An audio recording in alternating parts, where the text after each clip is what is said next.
Well, good morning. I don't have a song for you today, but I do, but I'm not going to sing it. I'm going to let you sing it later when I'm through, when I'm finished. I moved outside today. I'm just only about 20 feet from my fireplace. It's in my study where I usually sit in front of it for a fireside chat, but this is a sunny day out here today, and I just wanted to move outside for this one time. I want to talk to you today about submission and freedom.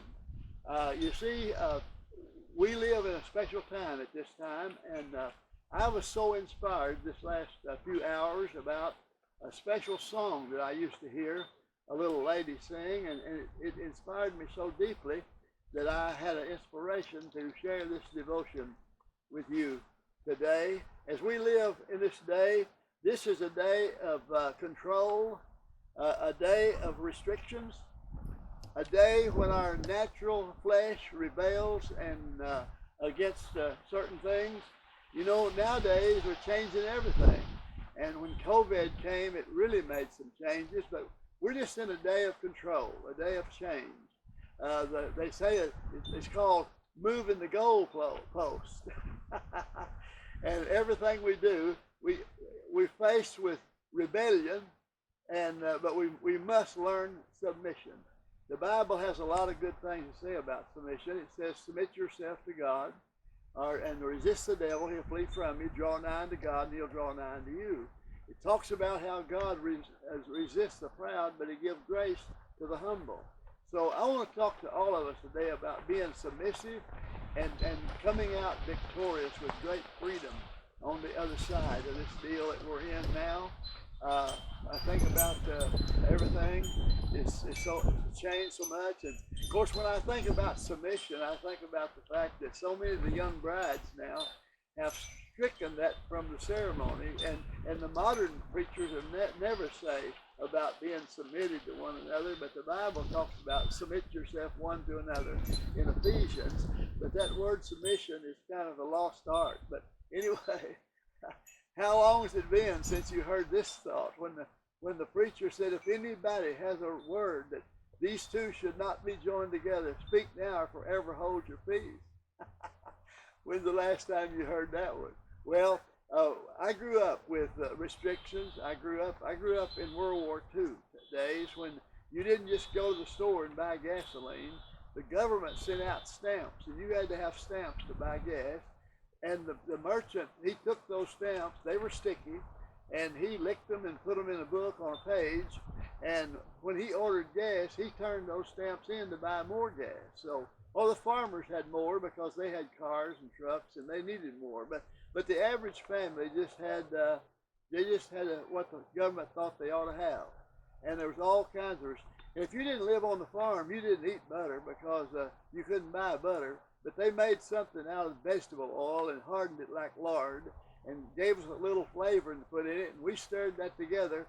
And, you know, we had us some homemade margarine, yellow. And, you know, I learned to love margarine. But my daughter won't let me eat it now. I love that soft spread margarine. But she said, that'll kill you. So she makes me pay $3 or $4 a pound for that good butter. And I've submitted, and I've got the victory over it, so I'm eating butter now. And all those that we grew up with. I also grew up in a family, a traditional family. Back in our day, Christian families had traditions that they lived by, and it wasn't easy. Most teenagers found themselves kind of rebelling against that.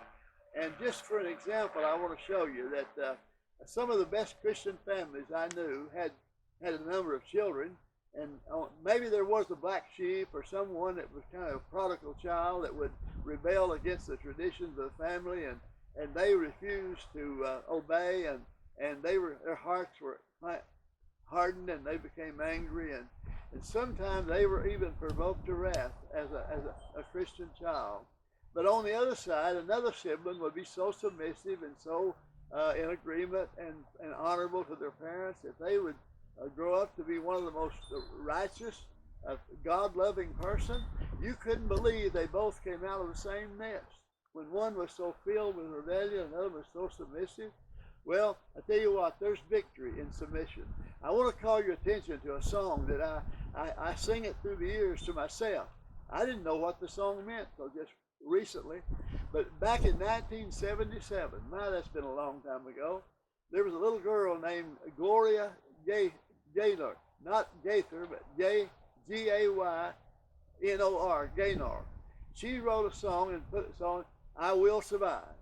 I never did know what the song was about, but I loved that catchy tune, and I loved her freedom that she exuded from that song. She was all, I'll survive, I will survive. Well, after I decided I was bring this devotion, I found out that song was about a jilted occasion in a love affair, that she was all trying to say, I should have. She said, I should have changed the locks on the house. I should have made you leave the key here. And now you walk back into my life. And I remember how long I laid at night in the bed and how much I was wronged. But you know, through all that, I became strong. And now you walk back into my life, and I don't need you now. I'll survive. And I'm saying that about COVID this morning. We'll survive. We've been through it all. My wife and I have been married many years, and we've probably experienced about all it is to be experienced. But you know, strangely enough, we have survived, and we have the joy of the Lord this morning. I want to tell you about a true story. I wish I could spend all day with you. I've got enough funny stories that you could write a book that would be very interesting. But I want to leave you with one. I went to Aldous, Oklahoma about 50 years ago to begin a new church, a new work. And when I got there, I heard of a man named Jesse Gilbert. Jesse Gilbert was a deacon in the First Assembly of God Church, and everybody loved Jesse. His fingerprints and footsteps was all over that city. I didn't know him then, but I knew all about him, but I didn't know him. But many years later, I came to Tulsa, and I found myself in Eastland Assembly. And you know what? Jesse was there. I knew he went to work for up in Oklahoma City at Tinkerfield, and I didn't know that he had remarried up there, a much younger woman. But he was in Eastland Assembly, and so I was on pastoral staff there, and still am. But he was a wonderful man. I got to know why everybody loved him back in his hometown. But anyway, I got to know him real well, and his wife, and they were wonderful people. But as age came on them, and they got too old to keep house, she could still drive. She was much younger than he was, but I mean, when you're 90 years old, any woman's younger than you are. But they moved to assisted living in Old Wasso, Oklahoma, and she was young enough, and they kept the car, and she could drive. And they served meals at the assisted living, but Jesse insisted every day to go to tacos. He wanted tacos. And every day he wanted, and so he prevailed on her to take him to tacos every day at lunch. Well, those young people, they knew he was coming. They prepared the tacos for him, and he could eat all he wanted. And one day she took him to the doctor and said, Doctor, these tacos are going to kill him. He eats tacos every day at lunch, and eats a lot of them. That they serve good food at the place where we live, but he wants tacos. And you know, it wasn't the tacos; it was those young people. They humored him and teased him, and that was therapy for him. It wasn't he loved the tacos so much; he loved what he received at the taco place. But you know, taco places are run by young people, don't you? Well, they are. Yeah, they are. And so they're fun to be around. Well, back to Jesse. Jesse died by and by. I think he was 94 years old. His daughter was my secretary. I got to know him real well, and her, and all about her life and her dad and their family. And Jesse died. And when he died, he was full. Excuse me. He was full of the Holy Spirit, full of the joy of the Lord, and tacos. And I preached his funeral. You know what I'm saying today? I'm saying the Bible says, excuse me. This wind did a little number on it, but you understand, I'm as human as you are. But the Bible tells us to be not conformed to this world, but be transformed by the renewing of our mind. We need, my pat answer, if somebody's hurt you, my pat answer is get over it. Because if you hold a grudge, you'll be the prisoner.